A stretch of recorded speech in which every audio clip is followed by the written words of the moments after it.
একজন লোক ক্যাফেতে বসেছিল, তার ফোনে নেট ছিল না। সে বলল, নেটটা পেলে ভালো হতো। পাশের টেবিল থেকে সঙ্গে সঙ্গে একজন উত্তর করছে, দাদা ফ্রি ওয়াইফাই আছে। এইবার লোকটা জিজ্ঞেস করলো, দাদা পাসওয়ার্ডটা কি? ও বললো, পাসওয়ার্ড নেই, এই নেটওয়ার্কে ঢুকলেই হবে। লোকটা রীতিমতো কানেক্ট করলো, ফোনে পেজ খুলে গেল। এবার লগ ইন চাইছে, সে নাম্বারও দিল।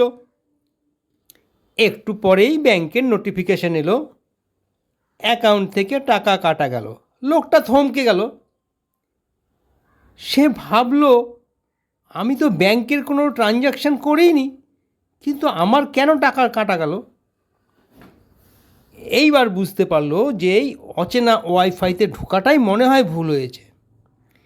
সে এবার ক্যাফের কাউন্টারে গেল, ওখানে গিয়ে জিজ্ঞেস করলো, দাদা আপনাদের ওয়াইফাই কোনটা?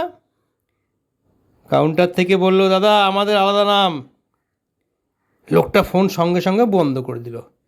সে মোবাইল ডেটাটা অন করলো, বুঝতে পারলো অচেনা নেটওয়ার্ক মানেই ফাঁদ। ফ্রি ওয়াইফাই নয়, নিজের নেটই সেফ।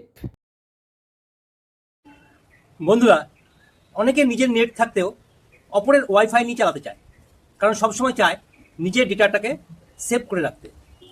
কিন্তু একটা কথা অনেকেই জানে না, যে অন্য ওয়াইফাইয়ের সঙ্গে কানেক্ট করলে যে কোনো মুহূর্তেই তার তথ্য ফাঁস হয়ে যেতে পারে। সে যদি দুষ্ট লোক হয়, তাহলে তার সমস্ত তথ্য নিয়ে নিতে পারে। সেই জন্য বন্ধুরা, অন্য কারোর সঙ্গে নেট নেওয়ার কিংবা ওয়াইফাই নেওয়ার চেষ্টা করবেন না, এতে আপনার নিজেরই ক্ষতি। ভালো লাগলে লাইক করবেন।